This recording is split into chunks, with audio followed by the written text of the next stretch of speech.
Hey everyone! I am doing something a little bit different today. So, if you're listening on just one of the podcast platforms, I am actually doing a video podcast for this episode only, which might seem super weird and like self serving because it's just me. It's not an interview.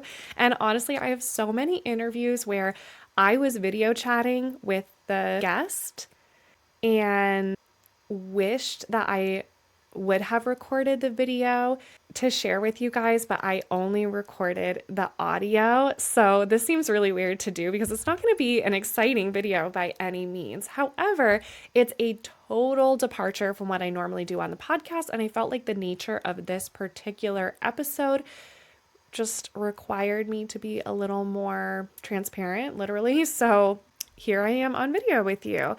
And this episode, also, if you're new to the podcast, probably not relevant to you. Most of my episodes are tips and advice and conversations that really pertain to dance teachers, and particularly casual dance teachers like me. So, with my background being primarily teaching in smaller rural studios, not having like huge class sizes, and not teaching full time as my career, I consider myself a casual dance teacher. And I try to keep the podcast really relevant to helping dance teachers grow in their journey as educators. And today's episode is not really about that, it's about me. But just bear with me because I think it's really important for me to provide context about where I'm coming from, right? And I do have a trailer for the show where I talk a little bit about my background, why I started the podcast, which I just kind of reiterated. And I'll often bring up, little slices of my own experience in my interviews or just in my episodes that I record to share my own expertise with you. And I just wanted to let you guys know, going into this new season, that where I'm coming from is changing a lot. It's changing a lot right now. And I'm not going to get like super personal because, again, I just am very focused on having this be a podcast that is helpful and serves the people that are listening. So it doesn't need to serve me. It doesn't need to be about me and what's going on in my personal life. But I have a ton of changes happening in my personal life since the end of season one. So things, even within the time frame of season one, which was less than a year, things changed in my life quite a bit. And then since then, things have changed in my life quite a bit more, which is crazy. I am such a control freak, and there's not one thing in my life that I've been able to control over the past year, and that's fine. Maybe that's what I needed, and that's why I'm here. So I just want to let you guys know I'm like relinquishing control to all of you on the future of this podcast. But with all of the changes happening in my personal life and really wanting to prioritize, number one is honestly like my son. My family is so important to me. I'm obsessed with dance and I love dance and I'm passionate about it, but like it's not going to come above my family, right? So that's number one. I really have to prioritize my time with my kid. And there were some things with the changes in my personal life and with teaching in a studio setting that were making it really hard for me to do that. Now, obviously, I feel like for any parent, if you're having this push and pull between like, I love dance, I'm so passionate about it, and I love my kid, I'm so passionate about him, and they're a little bit at odds with each other, you're gonna have some mental, like, I don't want to say crises, but it's going to be very challenging mentally. And I felt like even at the end of my last dance season, as much as I love my students, and that's been a huge thing for me, I felt like I was spending more time with my students for a period and more mental energy on getting my students to the level where I wanted them to be at for recital and all of these things than I was on helping my son with the things that he needs to progress on. And I'm going through all these other changes and like trying to not be such a control freak in my own life. And the mental burden was super exhausting for me. And it kind of came to a head, and I realized that at this point in time, I'm not able to continue teaching regular weekly classes in a studio setting. And that was so so hard for me to admit because I love it. I loved my studio, love my students, love everything about teaching in that setting. Like, such a hard decision. So, whew, it's even tough to say now. And then the other layer on top of that is I have this podcast that I love and is also so fulfilling to me and works in such a different way because I do it from my home, literally sitting in my house, and I do it when I do have free time. So I don't have that mental load like I did with the dance classes where I felt this huge strain. So with the podcast, I'm like, I can absolutely continue. It's totally fulfilling me creatively and fueling me. And I love having these conversations and I love the whole network that I've built and the people that I've connected with. But how am I going to be the host of the Casual Dance Teachers podcast if I'm not even regularly teaching dance? Like, I already had imposter syndrome of being like, I'm just a girl like from this small random town that teaches dance once in a while, and I have this podcast, and now I'm not even going to be teaching every week and I'm going to be the host of the Casual Dance Teachers podcast. So the mental gymnastics was rough and probably will still continue to be. At this point in time, I am 100% still committed to completing season 2 of the podcast, even though throughout that time, I will not be regularly teaching dance classes. Now, you can see right now, I don't know why I didn't think to like look nice for the one video podcast that I'm going to do maybe ever. I should have like put myself together, but I was literally dancing and sweaty and working on stuff. And I was like, I gotta come clean to the Casual Dance Teachers Network about what's going on. So I am still teaching occasional classes here and there at this point in time. Now, I don't know exactly from when I'm recording because everything, like I said, I'm not even planning on anything at this point in my life because every time I say, this is what I'm going to do and here's my plan and here's how I'm going to do it, it's not happening, okay? God has different plans for me. So I'm not even going to say like, between the time that I'm recording this and the time that it comes out that this is exactly what's going to happen. But at the time that I'm recording this, I do still have a few classes, like workshop style classes planned for the studio that I was teaching regular weekly classes at, as well as a couple of other guest classes. And I would be open to doing other things in the future. It's just commitment right now is really hard for me because everything's so up in the air. And with weekly classes, like you're committing, like I'm going to start at the beginning of the season and I'm going to make those kids so darn good by the end of the season. When they step on stage for the recital, they're going to have choreography. They're going to have all these new skills, technique.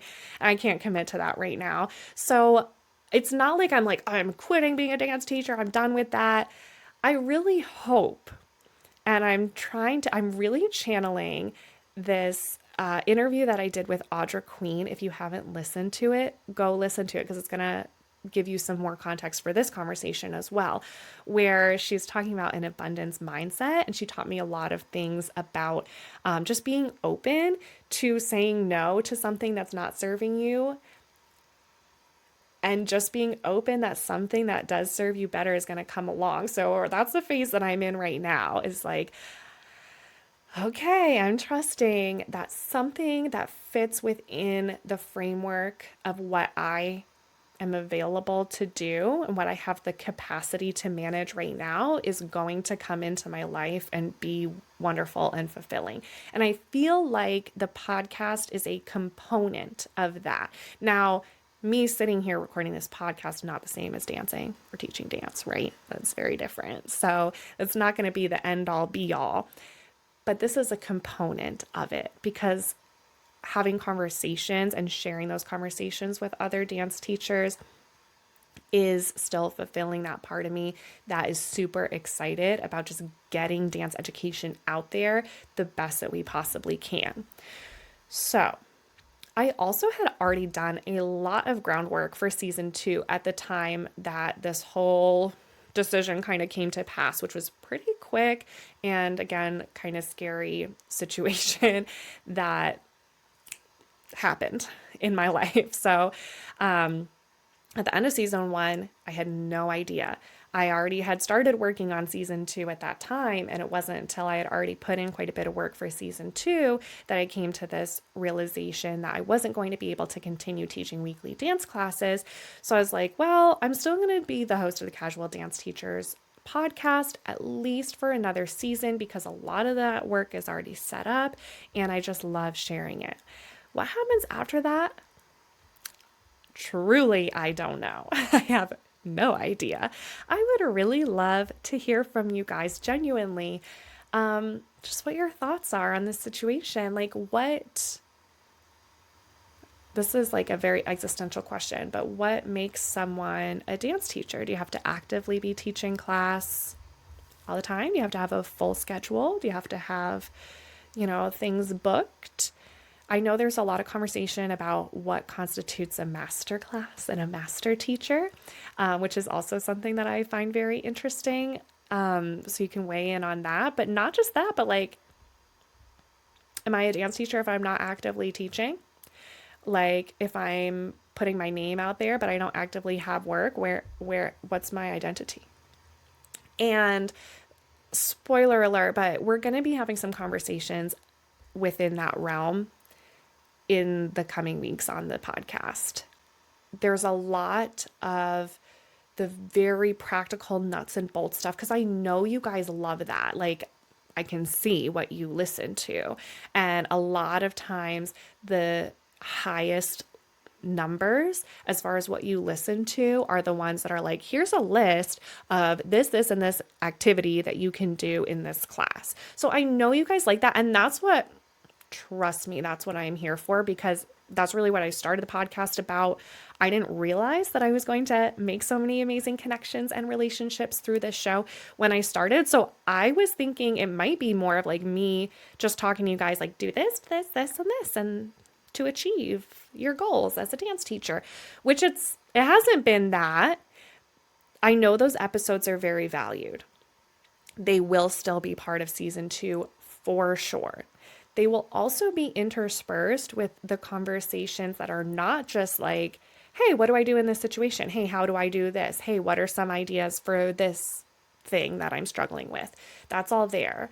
But then there's going to be that added layer interspersed with that of like, hold on, even though that's all helpful, when we step back, what is it that we're doing this all for? What is it that shapes our identities as dance teachers? And how can we maintain that and feel secure in that and feel comfortable and fulfilled and happy and not be doing it out of like a feeling of obligation or like the sunk cost fallacy of like, well, I put this much work into it, so if I quit now, what was it all for, right? So these are all things I'm contending with. And let me tell you, I have some people way smarter and better equipped to handle those questions coming onto the show to talk to me than I am to just blah, blah, blah, like I'm doing right now. So I think I'm going to wrap it up there. That's what's going on in my life. Lots of changes. I'll keep you posted if there's anything that I feel like is relevant to share on the show. But for right now, just know I'm coming at this as a place of I have over 10 years of experience as a dance teacher. I've obviously handled a lot of different situations and learned a lot, and I still feel like I can share a lot from that experience. I also will be continuing to explore the realm of dance and dance education in different ways, but right now that's not going to be weekly dance classes, and I think it's probably going to shift and evolve, and I'll have various different ways that I'm exploring dance as a part of my life in the future. So just know that. And maybe that will give you a little bit of a different perspective. Maybe it won't. And you're like, I literally could not care less. Let's get back to actually helping me teach dance, which I will do. I promise. Okay, that's going to be the main thing that we talk about on the show. A little bit of other, little mental health stuff, a little bit of self-care in there, all those other things. Because if you don't have that, you're not going to be teaching dance very well, okay? Take it from me. So Thank you all very much for supporting me. Of course, I hope you continue to support me throughout this next season of the show and share your feedback so we can kind of shape where it goes together. And yeah, hit me up on the Casual Dance Teachers Network on Facebook. That's a Facebook group. We also have the Casual Dance Teachers Podcast Instagram page. And do not forget to leave a review for the podcast wherever you're listening. This is a new format for the show. What did you think? I know it was weird doing a video of just me talking when I should have been doing videos of all the interviews all along. They're a pain in the butt to edit. I am not trying to do all that because I'll quit this too if it starts. If I'm spending that much time editing video, I'll quit this too. And I'm not really trying to quit another thing in my life right now. Okay. I need something consistent. So that's not a threat. I just want to hear your feedback. I love you all. Thank you very much. Thank you to GB Mystical for the theme music. And oh shoot, I did not think of a quote to share. Yes, I did. I have it on another tab on my computer and I forgot. Okay. Just found it on Google. So I don't have a name attached to this to share with you, but I thought it was pretty good considering the circumstances. Don't be afraid to start over. This time, you're not starting from scratch. You're starting from experience. Thanks, guys.